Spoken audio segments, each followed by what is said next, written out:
Hi ma'am, ngasigi blog se akhoi barogi matheni se hawai ga thangjing mepamga aduka karona khabi ngauba maga se cha saruk se ma kini ma lakani hyrak pogo thabak kine moyi do magi phajana sembira thamme nungsa khusa sidi kaino maya manga tarukni sidagi saba se prak prak chak thekpi haidar Open Boramu to Haramani, Nusa Yamado, Nusa Makida, so Nuse Chakto Gama, Mogi projects, Kana Seme, Matang, Dete, Tagi, Piti Mogi, Invites never. Aduna, proper Lucian Nava and a Kana Honeri, my project, Mamma Manaba, Marita or Seme, the Mamma Bimchaki, Nusa Sabasi, they not running the Venevo, Adubu. I am put not open in 9 running there, but you yard. Aduna master kare aduga nusa kusa me membo hai karinga haidi haidinga lete aduga ma thongse aduga khoi paruna esi phun thajallaga mobile bidek supchallaga tummira ka doiba khangde penju liri tharaga ko mana aina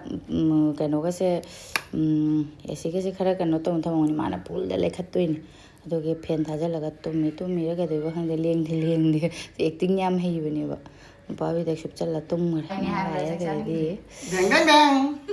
sidi ako nungtigi yang ini ayo ngang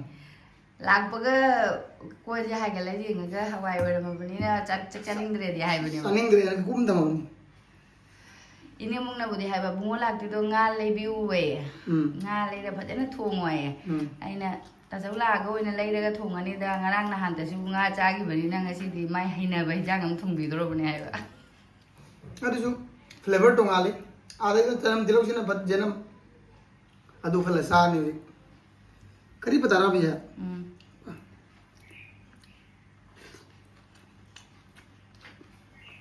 thangning ne am ta salu ro ne lo ko de idi ki jawa amani jaga na ugra ilo re mu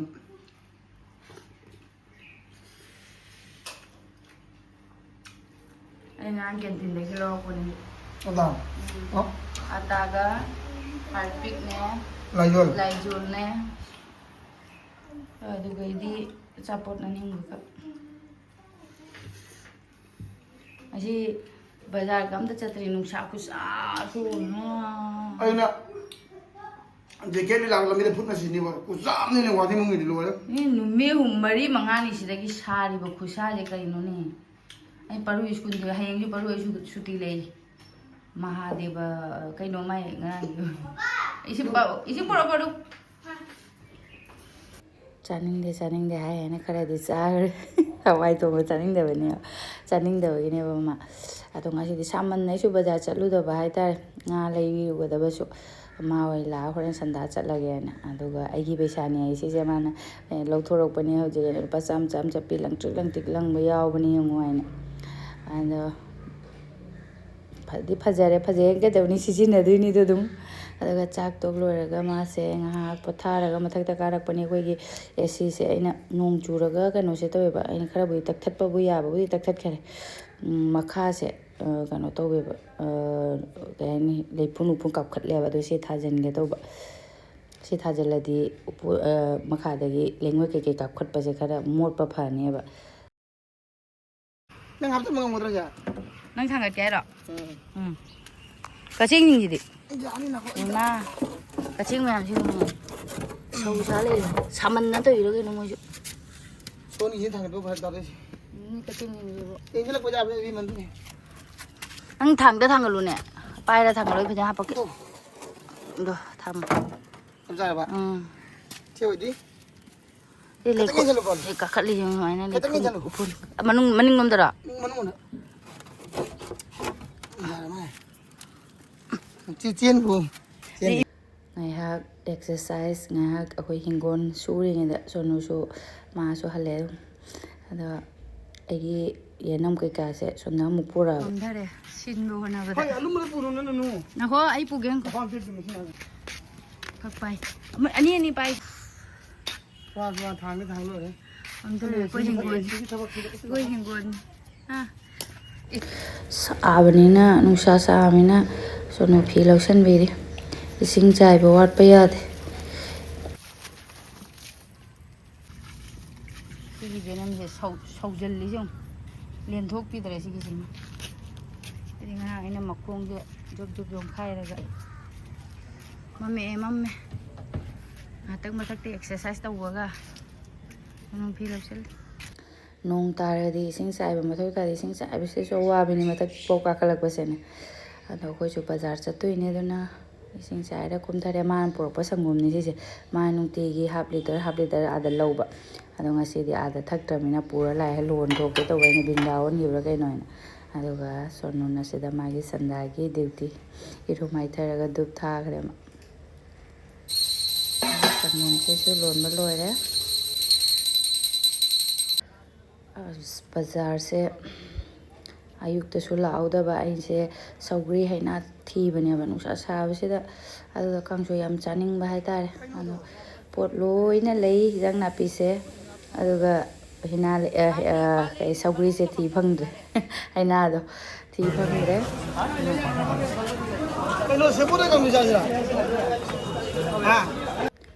फंगद्रे बाजार कोई ले थीब फंगद्रे Sabot and later council in Chowrani, Aduga, Sook Shabs, the Yerum say, Sabrina Hungda, Drake and Mohunta de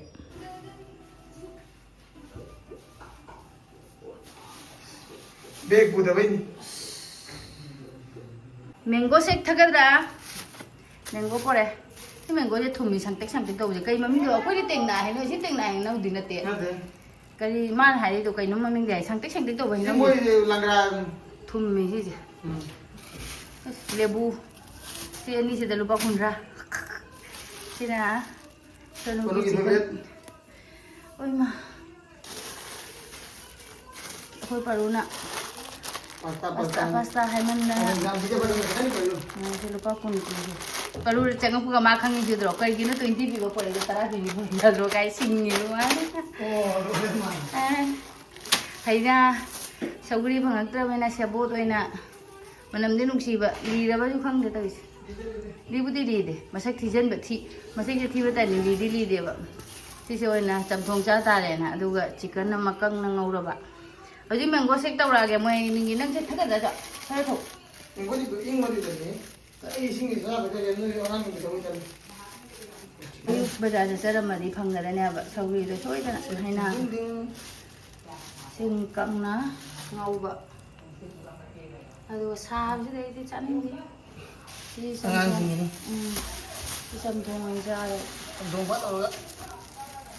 mari ni la ko sai kai na yerum ga se kano tawdi handa de maman ga handa di mango he tawra ga haino macha yam hinadi chawde ba ko manam yam nungsi and moinigi sonuga parugagi sandagi mango segoina hinause ahum kak lauraba aduga sangomba ice ahumari hapchanbirani mani mangamu aduga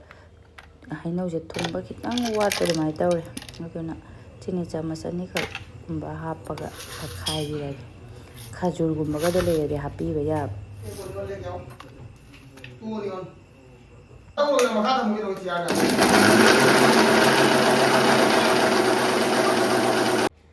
Sanggom na kar namma bina color se ado sathi na di haw me sumaina thakpa je sonu ge se nungai te school legi ga halak pada ko kano taw ja wa raga ga cycle thoraga halak pa ga se mana masak se udaina no ga se khara apha apha ga chinja khar pizza da ya roena moina cha da so fal fruit sing ga se ando khara pizza da ya da raina fruit chaning de ba sonu ai ga matane ba sonu ga ge se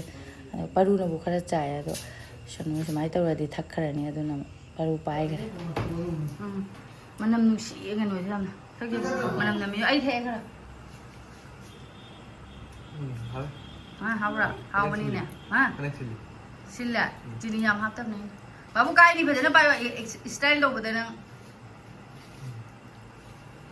मुठा का फटाफट भर live में nungtigi tau ka hai gari tho sa nang ni sandagi nghatang kai no sangak na ba nusit aing ba sangak kadra ibu thong khirki ga hangduk ta bana phaga ni babu haura Dadadi nungtigi hawai tawai nang thakadra nungtigi tawaga. Masak sih muni saman darangan ini kucu gumen hayang dia macam maru macam kak teh harus nuga baru ngasi ya kang nabain tahu bani sunu mari kan atau caki betul ki apa boleh do tahu do mungkin dia teh apa ada teh yang sih mau mana si bot kang sugar Jen ngau baru pasta sih adik thong doi kan dia ini hayang thong anu wale cak sarang abi banado hayang abi banado aduga si ni lebu lupa kontra gitu adum khara phatta basu yan challe aise ada macha macha asang masina ma su pu ni aye mangode pi khrani asang basing sina aduga angang tak tawba khara phatta basidi akhoi summa su thakani aduga aidi lagi konse na hansu ina mana hangapani lagi konse lebu ga thung kitang hapaga na takki base aidi langtrik langneba aduna lebu se adum mathau di tar aduga mango shake na angang anigi aduga asigi akhoi lebu gi sarbat sina mapagi aduga cha sina aigi aduga akhoi no ga je khangam da mini ongo handa karani je sarabina AC je adum umbada loy kirki loy lonjan gare sandagi nusit ingbo somta lagte ba aduna kirki lonjan gare AC tharani ngamaro haigre mapala adi moi amo hena ke the aidi stand fan nga hak thajan ba tawe do ma akhoi mapa ju khang bangam da mina AC adum thagare khosono ges aduga makha de na larik ta phajana oiroi na haiba moi AC makha da phamma larik pa bauda larik oidradi noi kadawdoi no hain thagare khangamdre ma'am haijabe wai tani aisu aduga khoi parune onge pura AC gi mapa da ko khoi gi nuksit humdara ko se mapa da ni ma phammi se paru oinga sina saba sideba moina aduga AC tharabani na loire khappi ba mai se dom chawi ne ma se da khoi gi mai se khappa da su loire aine yum bara pithokrage to ba bill paraga ma laaga haju po pirak tai khalambra khaina ma fu na aine khanba aduga ai copy se da tha ma gi isan na thamme bill se ado isi eno to ga pitokhrani ma pu gi paru thogra na mu jaga ba si ma si da pura hum jara ba gi as babu sai ma me ba ngasidi ai yam kome cha thak thakna adum phamgibda khoi ma loisale yen thongba loire kangna ngobe adum yen thongba je sumaina kangna ngobe sina hawa su hele mahi hapte bida kangna ngore mana aduga sonna sebot kang soema aina cha kamamba ko ada loire koi nung dang ge mathen ju sonu aina son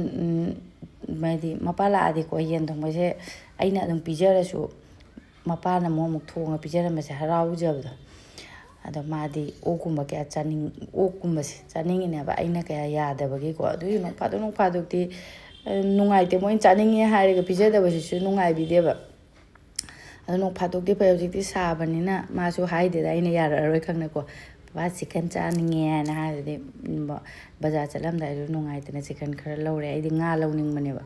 ado chicken je kang na ngaure kang soema ada manam su yam nuksira chicken je wa phadi gom ga phajana hapchal labanina ado uramena sonu ga paru ga laingam te moine pizarage cha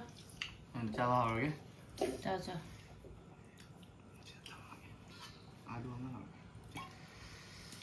babu ji lo ro ha ba je ngam ba thong haorramre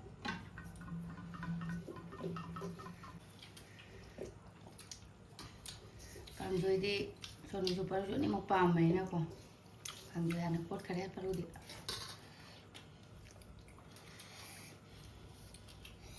acha alu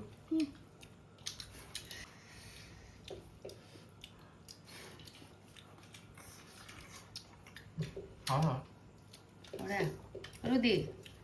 paru khali madi saru sarangumba